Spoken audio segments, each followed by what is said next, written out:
What's up, Cameron? I see that you are here. We got a few people coming in. Very nice, very nice. Hope everyone's day has been pretty good. Mine has been, it's so weird. Sundays feel completely different now because I'm at home pretty much the whole day, except for when I'm doing live stream stuff in the morning for the other service stuff. But it feels super weird on Sundays. I don't know who else is experiencing that. Let's see. Grace is here. Cameron is here. Lucas is here. Braden is here. He says, I don't know why I'm here. Well, I'm glad you showed up. I think I know why I'm here. Hopefully it's to teach you something, but we will see. I hope everyone's been doing pretty good, though. I miss seeing all of you guys. That's for sure. It's been weird, even though it's only been 2 weeks. I find myself feeling like I need to be going to youth group, and it is very strange when I don't. Like tonight, I looked at Kristen and I said, it is so weird not having to go to students. So I'm gonna get the ball rolling here. We're gonna fire away. We're gonna start this thing. So we've been going through this whole dating series, and we've had some things in it that haven't only applied to dating. Like last week we were talking about having guidance from someone who is willing to confront you. And this week we're going to be talking about something that can go right in the same bucket. Is that a term? I don't know. It can go in the same bucket as that as well. So now I know a lot of you are, young, so you may not remember this time, or maybe you've experienced it, but back when you wanted to know something about someone, or you had to find out something about them, you actually had to call them. You had to pick up the phone, you had to dial them, probably from memory. I still remember like my best friend's phone number from back in the day, and I could call him and I would ask him a question.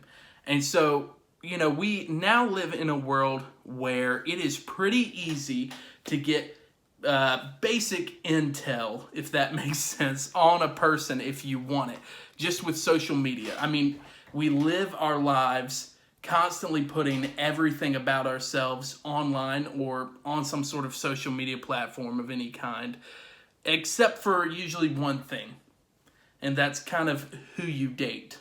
When you first start a relationship with someone, you find yourself thinking, wait a second, I don't really want to say all that much. I don't want to get everyone's input, not yet at least. I want to kind of take it slow. I don't want to announce to the world that I'm dating somebody or that we're a thing, because it makes you feel like you're going to get a ton of input and it makes you feel a little nervous. So this might be an area where you feel uncomfortable sharing, or it might be an area where you dislike the input. I've got some things written down. If you look, I'm looking at my notes.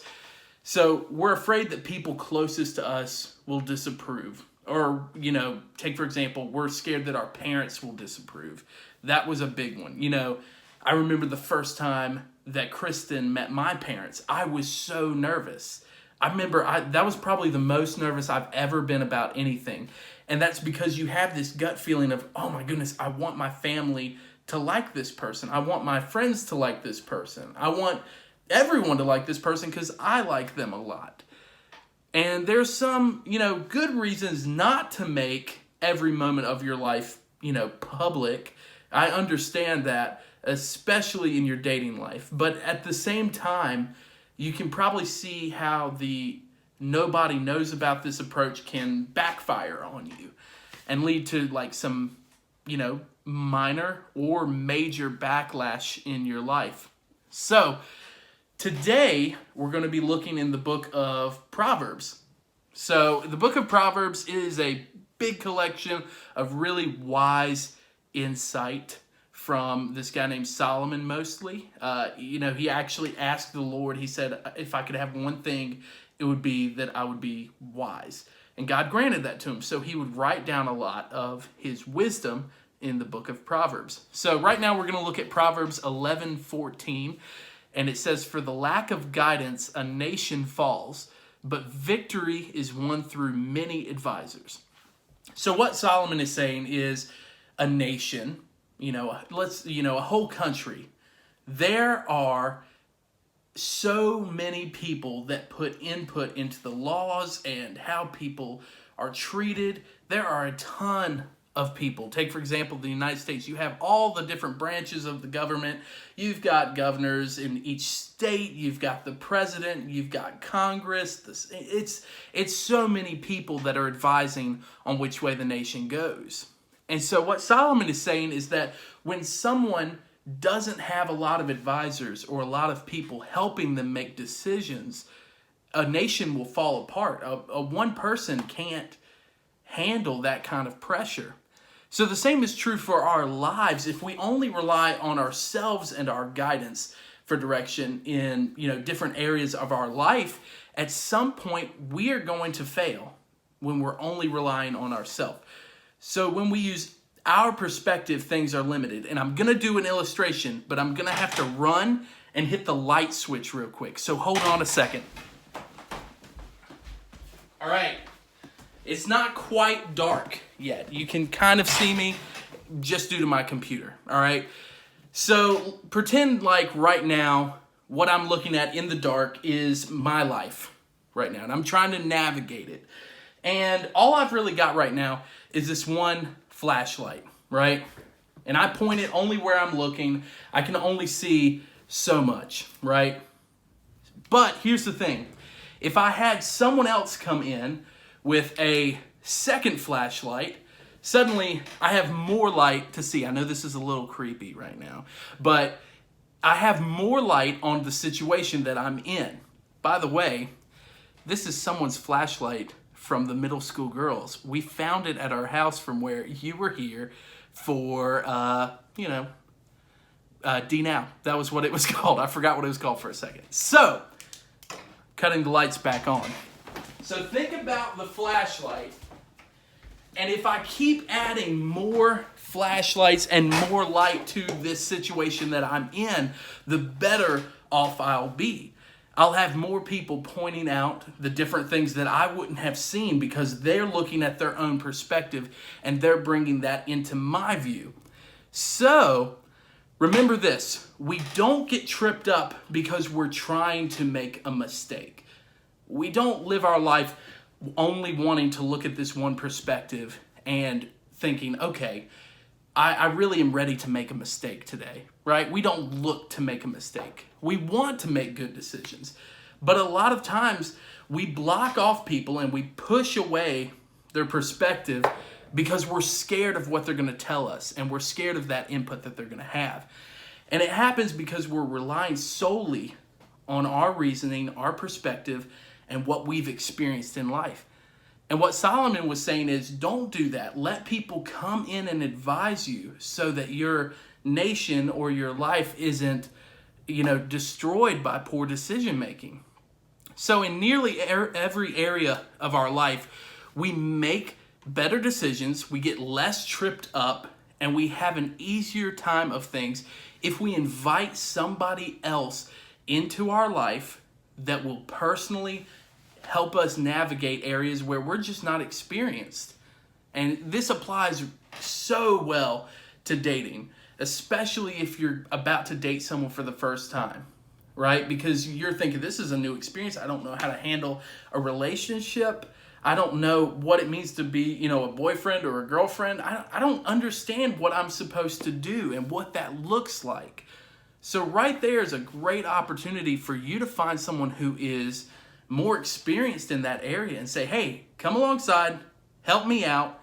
I really need some good advice. Also, I see someone, hey, that's my flashlight. Nice, we found out who it was.